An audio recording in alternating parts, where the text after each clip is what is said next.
the moment you stop paying tax on your own worth, people begin to see your worth. You're paying with your time, with your energy, with opportunities, with self-respect. You're paying with years, with your life. And the worst part is you don't even realize you're doing it. Because these taxes are invisible. There's no bill, there's no receipt, no line item in your bank statement. The low maintenance tax, the patience tax, the humble tax, the emotional labor tax. That's a big one. Every time you pay these taxes, you lose something you can never get back. But here's the good news. You can definitely stop paying for them. What if I told you didn't have to choose between the business and the relationship, between the money and the life, between being ambitious and being feminine? You can have it all. This is Kymmiee Unfiltered, where we say what everyone's thinking but won't say out loud. When I speak about taxes, I don't mean money. I mean the invisible cost you're paying for some certain behaviors. You act a certain way, nice, agreeable, low maintenance, patient, because you think it makes you more valuable, more lovable. And it does, but in a short term. People tend to like you more when you're easy, when you don't complain, when you say yes to everything. But here's what you don't see. You're paying it with your time because you keep saying yes to things that you don't want to do. You're paying it with your energy because you keep being agreeable. When you disagree, it's exhausting. You're paying it with opportunities because you don't advocate for yourself. You pay it with your self-respect because you keep shrinking to make everybody else around you comfortable. And over time, just like money, that cost compounds. You lose years being the nice girl that never says no. You lose promotions being a low-maintenance employee who doesn't ask for raises. You lose relationships being the patient partner who accepts breadcrumbs. And the wildest part is you've been paying for these taxes for so long that you don't even notice. It has become your norm. You feel normal, natural even. This is how things are supposed to be.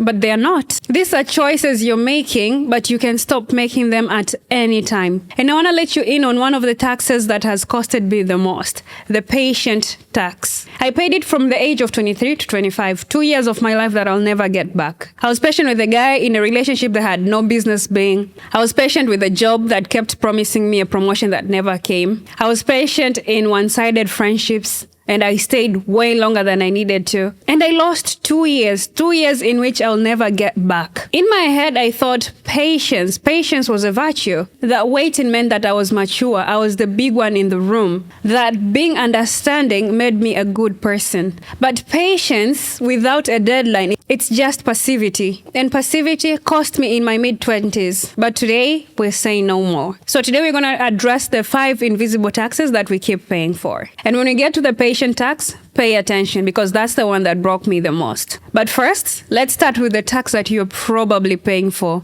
right now, the nice girl tax. This is the tax that you pay for being agreeable, for being conflict avoidant, for being pleasant all the time, even when you don't want to be it. You end up saying yes when you actually want to say no. You don't speak up when something bothers you. You smile through the discomfort. You apologize even when you haven't done anything wrong. You soften your opinion so that you don't seem difficult. You laugh at jokes that you know for damn sure aren't funny, especially when the joke is on your expense. And in turn, this cost your time because you do things you don't want to do, your voice because you're scared of disagreement, your boundaries because nice girls don't say no, your respect because people don't respect doormats. They walk all over them. I paid for the nice girl tax in my 20s. I agreed to coffee dates I didn't want to go to. I helped people move on days that I had no energy to give anything. I said yes to projects that drained me because it would be rude to say no. For a time, people liked me. I was so nice. I was so helpful. I was always available, easy to work with. But one thing I knew for a fact is they didn't respect me. Because when you keep saying yes to everything,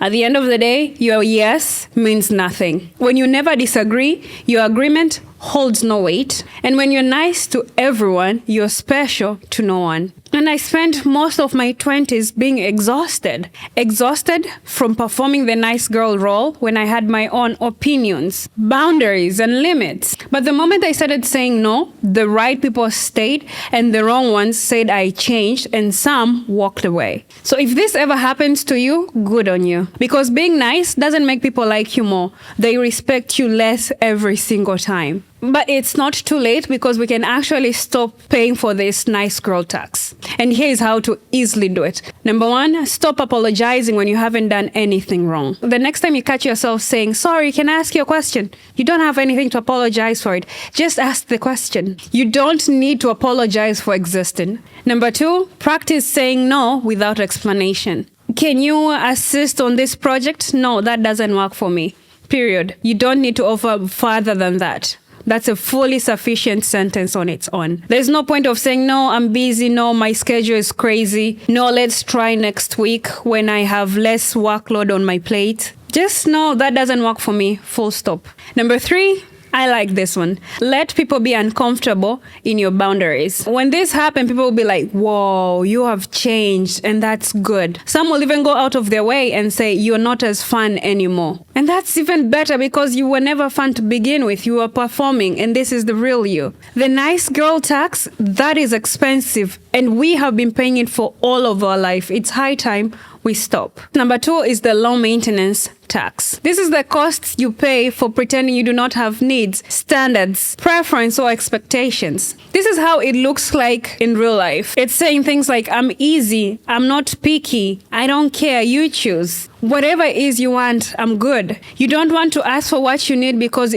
to you it seems like being high maintenance. You accept less than you desire because you don't want to seem as demanding. You pretend to be fine when you're not because you do not want to be labeled as too much. You're always the one who is adjusting their schedule, the one that accommodates everybody but themselves. You're always flexible for everything around you except you. This costs you a lot more than you actually realize. You never get what you actually want because you never asked for it in the first place. You attract people who don't meet your standards. You train people to treat you poorly because you accept it. And then at the end of the day, you end up resenting everyone because they can't read your mind. You live on everybody's schedule except your own. And we've all done this, especially ladies. What do you want to eat? I don't know. I don't care. You choose. But you do care. You do know you want Italian. You just don't want to bring yourself to say it out loud. In my head, I thought a man would love me more because I didn't have opinion. I was easygoing. I didn't have drama. I was fun to be around. You'll be surprised when you end up attracting men who make all the decisions without checking in with you. Men who never ask you what you want, let alone plan anything that involves you. Men who assume that you do not have any preference because you never voiced them in the first place. When this happens, you begin to feel invisible, like your preference doesn't matter because you wanted to die in the altar of accommodating, flexible, fun, easy to be around with. If you don't nip this in the bud, the low maintenance tax will make you be a passenger in your own life. I will let you in on a little secret. Men do not want a low maintenance woman. They want a woman who knows what she wants and when she wants it. They want a woman who knows she wants steak for dinner and how she wants her steak. She likes her steak rare. That's it. Real employers do not want a low-maintenance employee. They want employees who can advocate for themselves. The shit toxic managers and bosses that you have, they like you more when you're low-maintenance because they will keep piling work on you because you never complain. So when you find yourself playing the low-maintenance person, remember this. You're not making yourself more attractive. You're making yourself less valuable. But there is a remedy. You can stop paying for this low-maintenance tax. Start small. What do you want for dinner? Mention what you want for dinner.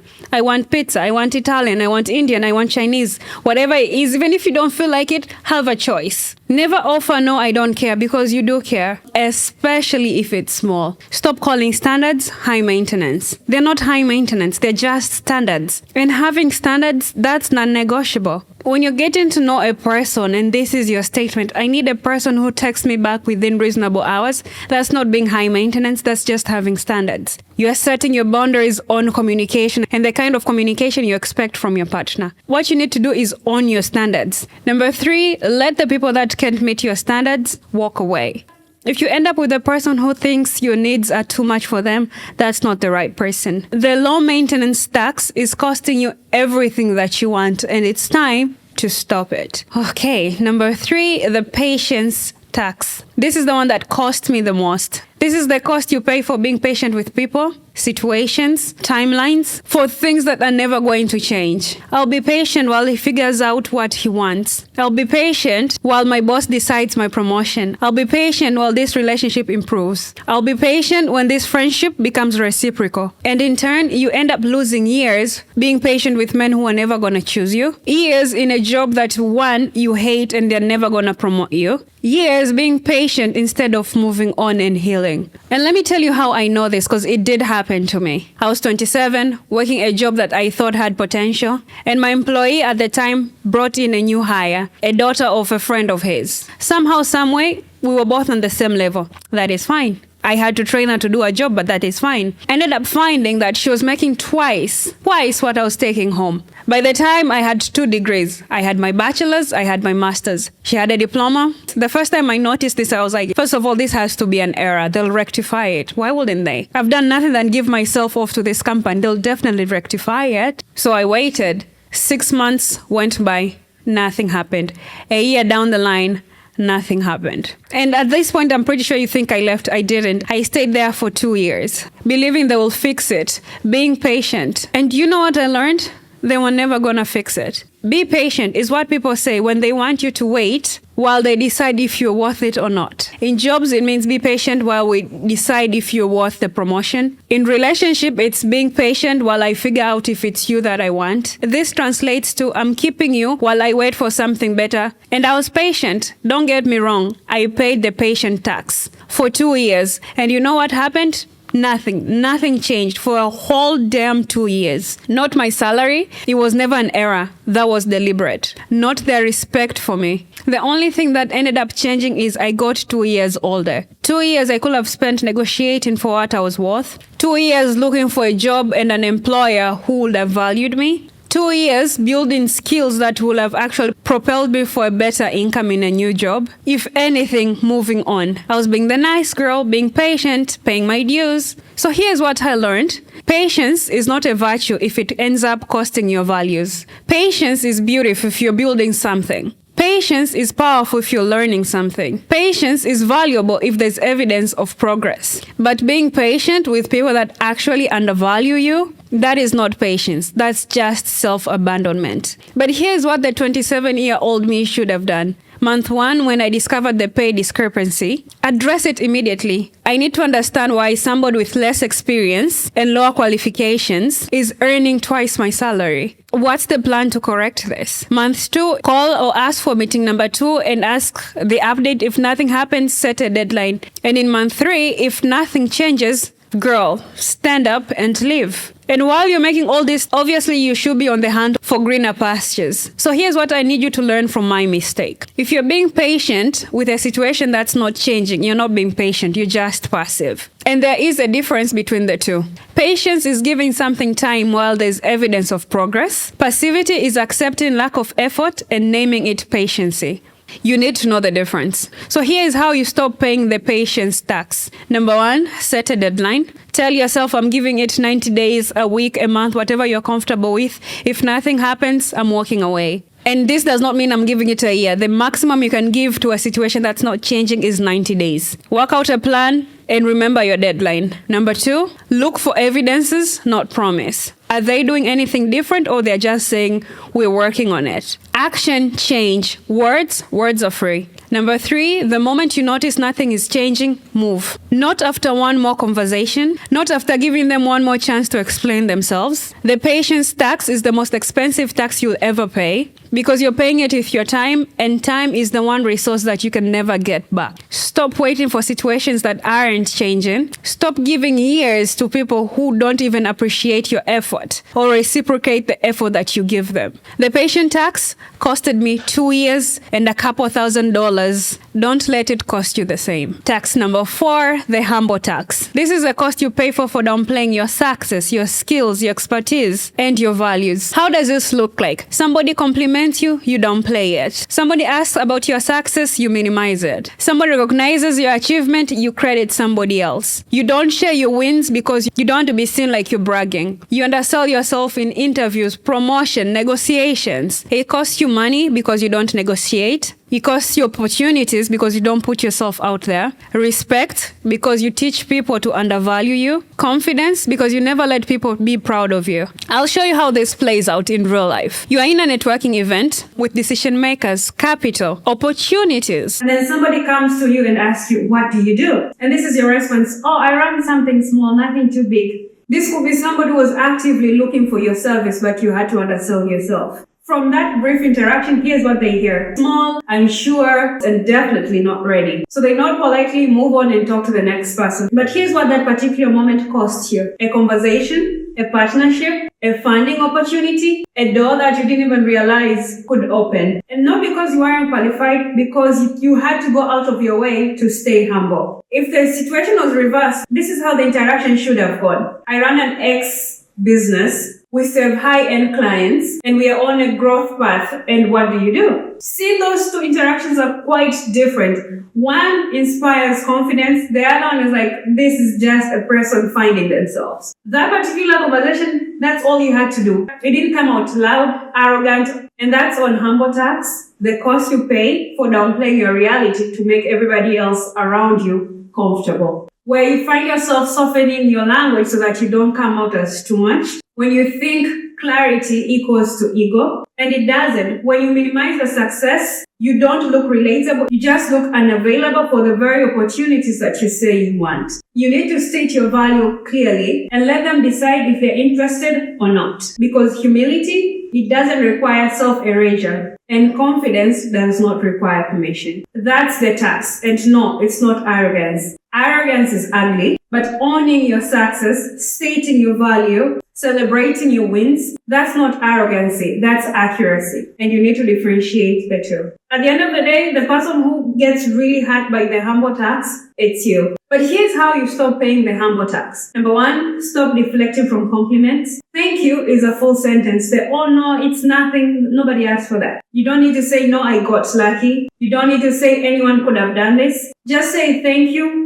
And that's it. You don't need to add anything after that. Number two, state your value confidently in negotiations. Not, I was hoping maybe for 75K if that's okay with you. This is how you say it. Yes, based on my qualification and the market research, my salary requirement is between 75 to 85K. No hedging, no I think, no maybe. Just confidently state your worth. Number three, share your wins out loud and be proud. Say I got promoted, not I got a little promotion. Say I launched my business, not I'm starting a little side project. Say I'm really proud of this, not it's not that great. The whole idea is own it. However minor, it's yours, own it. And unlike any other tax listed here that is harder to measure, this you can calculate. Every time you accept less than your worth, you're paying compound interest in humility. And the interest, it builds 6 figures over a career. So stop paying it. The last one is the emotional tax. This is the cost you pay for managing everybody's emotions around you. Being the therapist, being the mediator, the emotional support for everyone around you. And this is how it looks like. You're the one they come to when they need to vent, the one who mediates conflicts, the one that absorbs everyone's stress, the friend who's always available. You're the partner that manages the emotional temperament of your relationship. You're the daughter that keeps the family at peace. Yeah, we went there. You always have to sacrifice your peace to maintain theirs. And in turn, this is what it costs you. Your energy, being that you have to be available managing everybody else around you. And that's exhausted. You lose your peace trying to maintain everybody else's. Ironically, you lose your peace trying to maintain everyone else's. Your time, because you're always available for everybody else except yourself. Your mental health, because you keep absorbing everybody else's stress on top of the one that you're dealing with. And this is something that we keep doing without noticing. You've been that emotional support friend for years and years. Being the friend that everybody calls you when they're upset. At 3 a.m., you're available. The middle of your work week, you're available. When you're going through your own shit, You're available. And when you finally need support, no one is available for you. And it's not because they don't care, it's because you have gone so long, go out of your way to train them that you don't need support. You've always been the strong one, the therapist, the one who's holding it together for so long. And in turn, the emotional labor tax will cost you your friendship, your relationships, because you end up resenting people for not reciprocating the energy. You never asked them to match in the first place. Here's the truth. You can't pour from an empty cup. And you can't keep everybody's peace if you keep losing your own. And here's how to stop paying the labor tax. Stop absorbing everybody's emotions. Their anger is not your responsibility. Their stress is not your problem. Their discomfort is not yours to fix. You can support somebody without absorbing their emotions, and that is a big difference. Number 2, set availability boundaries. Tell yourself or tell your friends, whoever needs you, I'm not available after 9 p.m. Whatever floats your boat. I can't be your therapist right now. I'm going through my own shit. I love you, but I don't have the capacity for this today. Say it, mean it, stick to it. Number 3, ask for reciprocity. If you're always the one listening, ask to be heard for a change. Can I talk to you about something that I'm dealing with? If they're not available, notice that, make a mental note of it. Remember, the emotional labor tax will cost you your peace while you're busy maintaining everybody else's. You need to stop it. All right, so we went through the 5 taxes. We went through the nice girl tax, the low maintenance tax, the humble tax, the patient tax, and the labor tax. And I want you to notice something. Every single one of these taxes, you're paying for them in one way or another. You think being nice makes you lovable? You think being low maintenance makes you more attractive? You think being patient makes you more worthy? You think being humble makes you more respected? You think doing the emotional labor makes you more needed? But here's what's happening. You're making yourself less valuable by pretending you have no values. You're shrinking yourself to fit in places you have no business being. You're performing for traits that you think will make you more palatable. You're paying tax that you do not owe. And for what? So people will like you, but don't respect you? So people will choose you? They're choosing the performance, not you. So people will value you, but here's the truth. They undervalue you because you undervalue yourself. Every one of these taxes that you keep paying, you lose. The question is, are you ready to stop paying for these taxes? Here's what I want you to do. Identify your biggest tax from the 5 and write it down. Calculate what it's costing you. What are you losing by paying this tax? Is it energy? Is it money? Is it time? Is it opportunities? Is it respect? Write it down and make it concrete. Be very specific. I gave you a specific example. The patient tax for me took 2 years of my life and thousands in change. Because you cannot stop paying for this unless the cost is concrete. Figure it out and the cost to you. Number 3, commit to one change this week. If it's the nice girl, say no at least once this week. If it's the low maintenance, state your preference. As little as I want Italian for dinner. If it's the patient tax, set or give yourself a 90 days deadline. The goal is pick one and stick to it this week. And then watch what happens when you stop paying for these taxes. The right people will stay, the wrong ones will walk away. Because the jig is up. All right, and that's the tax framework. And here's what I want you to understand. All the taxes that I've mentioned are optional. Today we stop. We say no more. The moment you stop paying tax on your own worth, people begin to see your worth. Until then, stay safe, stay unfiltered.